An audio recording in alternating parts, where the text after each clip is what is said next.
శాక్తేయ శక్తి భక్తుడు అది రాజరాజేశ్వరే అమ్మవారే వెంకటేశ్వర స్వామి నారాత్రిపురి సుందరి జడ కూడా ఉంది నిజరూప దర్శనం చేసిన వారు చెప్తారు.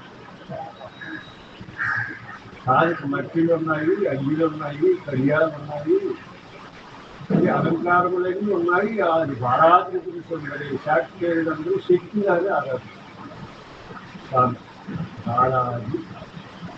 బాలాత్రిపురి సుందరి బాలాజీలో భక్తుల తర్వాత వచ్చే ఆ కథంతో వేరుగా ఉంటుంది. ఆశ్రమించడం మతంలో బాలాజీ మతంలో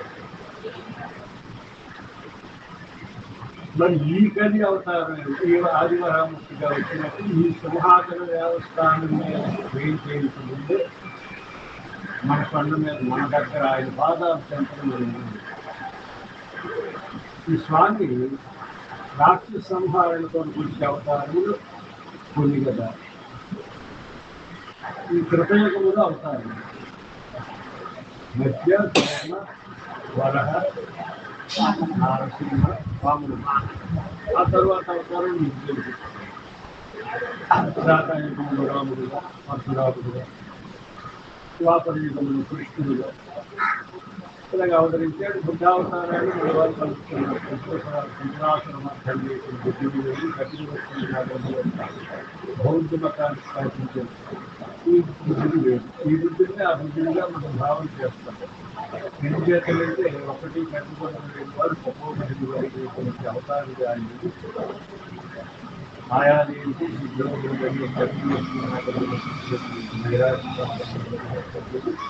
ఆయన ప్రవేశించినట్లయితే మతాన్ని స్థాపించి ఆది సింహాచలం వరకు వ్యాకరించింది బౌద్ధులు, జైనులు, శైలులు. అలాగే ఈ ప్రజావతారములు కాకుండా కపిలుడు, ఐద్రేయుడు, అగస్త్యుడు, శృంగ చక్రవర్తి, భర్ణుడు, నరనారాయణుడు, బద్రికాశుడు, నరనారాయణుడు, ఇలా మళ్ళీ దత్తాత్రేయుడు. దత్తాత్రేయుడు 6వ అవతారం. ఈ 20 అవతారములు దత్తాత్రేయుడు. ఇలాంటి స్వామి దశా పద్ధతులను వ్యాఖ్యానించేది అవతారములుగా అవుతుంది. ఇక్కడ స్వామి హిరణ్యాక్షుడు లేదా హిరణ్యకృష్ణుడు సంహరించడానికి వచ్చేటప్పుడు అవతారములుగా చెప్తారు. బాహ్యంగా అయితే హిరణ్యాక్షుడు ఉన్నాడు, హిరణ్యకృష్ణుడు ఉన్నాడు. ఆంతర్యముగా మన ఎదుగున్నటువంటి వృత్తి ప్రవృత్తినే రాక్షసుడు. మనలో హిరణ్యాక్షుడు ఉన్నాడు, హిరణ్యకృష్ణుడు ఉన్నాడు, రావణుడు ఉన్నాడు, భస్మాసురుడు ఉన్నాడు, తారకాసురుడు ఉన్నాడు. 13 సురుడుగా చెప్పబడతారు. చండముండులు ఉన్నారు, చండధాములు ఉన్నారు. ఈ రకరకమైన గుణములకి ఆ పేరు. వారిని సంహరించడానికి మాత్రమే స్వామి ఒక రూపాన్ని కానీ మానవాకృతిలో నుంచి చాలా అవతారం. సత్యావతారము వేదములని, వేదాంత రహస్యాలని రాక్షసులు దొంగలాడినప్పుడు వేదాంతాలు మనలో ఉన్న అజ్ఞానం అనేది రాక్షసులు. అప్పుడు మత్స్యావతారముగా ఆ క్షీరసాగరములో స్వామి ప్రవేశించి మన హృదయాంతరంగాల్లో ప్రవేశించి మనలో ఉన్నటువంటి రాక్షసులను సంహరించడాన్ని అంతరార్థము వేదాంతం చెప్పినారు. పురాణంలో చెప్పిన అర్థము, భాగవతాది పురాణాల్లో చెప్పిన అర్థము స్వామి మత్స్య రూపం దానికి ఆ క్షీర సముద్రంలో వేదము స్వామికాసుడనే రాక్షసు దాచిపెడితే వాటిని స్వామి పైకి తెచ్చేటప్పుడు మత్స్యావతారం శాపగా మారి వేదంలో లక్ష్యం. ఈ భూమంతా నాదే, ఈ ఖగోళమంతా నాదే అని హిరణ్యాక్షుడు భావించేటప్పుడు ఈ భూమి అంటే జ్ఞానం అనే భూమి వేదాంతం చెప్పింది. లౌకికమైన పంచభౌతికమైన భూమి ఈ ఖండం. దీనిని వారు గమనాలు చేసే స్వాధీనపరుస్తున్నారు, కబ్జా చేసేటప్పుడు. స్వామి వరహావతారం ఎత్తి ఆది వరహమూర్తి, వరహావతారాలు ఉన్నాయి. యజ్ఞవరహమూర్తి, ఆది వరహమూర్తి, భూవరహమూర్తి. ఆ కొండ మీద సింహాచలంలో స్వామి భూవరహమూర్తి. ఇక్కడున్న ఆదివరహమూర్తి, యజ్ఞవరహమూర్తి ఒకడున్నాడు. ఇది 3వ అవతారం. ఈ స్వామి తన కోరణ పైన వరహావతారం వచ్చి ఈ భూమిని రక్షించినాడు. మనలో ఉన్న జ్ఞానమనే భూమికి అధిరోహించు అధిష్టాన దేవుడిగా హృదయకమలమైనటువంటి వాడు మన స్వామి. మరి ఇక్కడ ఏమిటండి అంటే ఈ కొండ ఒకప్పుడు ఈ కొండలు పర్వతాలు ఈ భూమిపైన సముద్రాలు ఇవన్నీ సప్త సముద్రులు, సప్తకుల పర్వతములు, సింగి పర్వతములు, సస్యాద్రి పర్వతములు ఇవన్నీ మీకు తెలిసినవి. ఈ భూమిని సూర్యవంశ రాజులు పరిపాలించారు. చక్రవర్తులని వారికి పేరు. పులువరుడు, భూపుత్రుడు,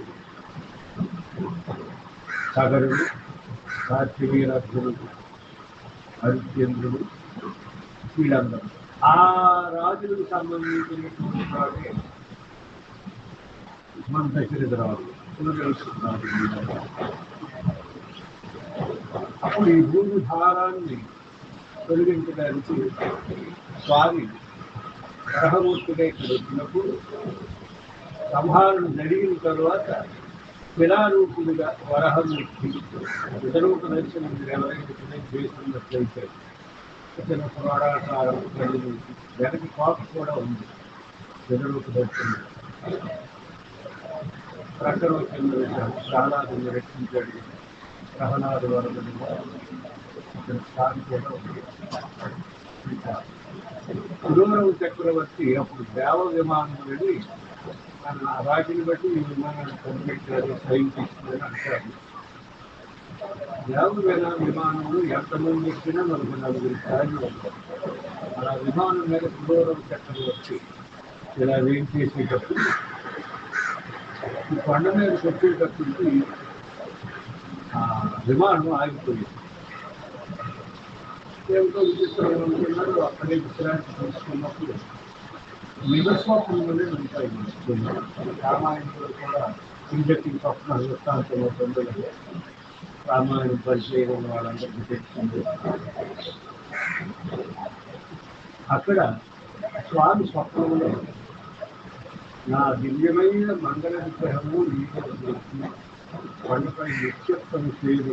తాను ఒక దూకు చూసినప్పుడు పాదం మట్టి పాముల్లో మనం మట్టి చుట్టేటప్పుడు అనేది పాదములు మట్టిలో దిగిపోతాయో వారి పాదములు కొండ మీద మోపగానే ఆ రాక్షసులుగా వదిలించడానికి వచ్చినప్పుడు ఆ కొండలో ఈ పాదలు అతను దిగిపోయాడు.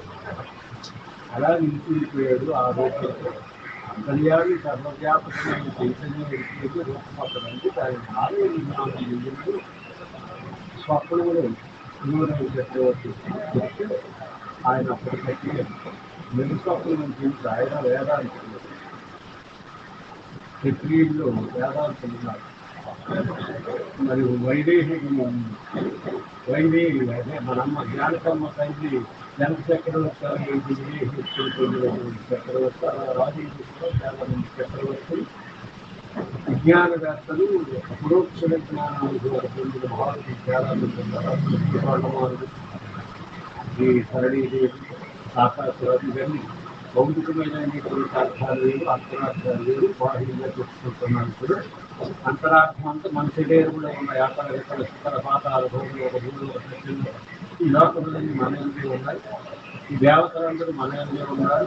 సూక్ష్మ రూపులు ఉంటారని వేదాంతాలు చెప్పుకుంటే బాహ్యంగా కూడా ఉన్నారు. లోకము బయలంటూ మీలో గురుబోధ సూత్రం ఇది చూడగలిగితే చేతులు ఇల్లు వెళ్ళగలరు, ఇరుగు వెళ్ళగలరు. లోకము బయలంటారు. బాహ్య ప్రపంచంలో ఏదైతే ఉంటాయి అన్ని నియమాలు గురుబోధ సూత్రం ఇది చూడగలిగితే అదే గురుక్రీడు రహస్యము. అది కేవలాత్మ అని చెప్తారు. పక్కా వేదం అది పక్కా వేదాంతం. వేదాంతులు వేరు, పక్కా వేదాంతులు వేరు. వేదాంతులు అద్వైతం అంటే పక్కా వేదాంతులు మహాద్వైతులు పేరు. అద్వైతులు మహాద్వైతులు దాని పేరు అతిరుగు పూర్ణం. వాళ్ళు గురుబోధ సూత్రమైన చూడగలిగితే చీకటిలో వెలుగు వెళ్ళడం.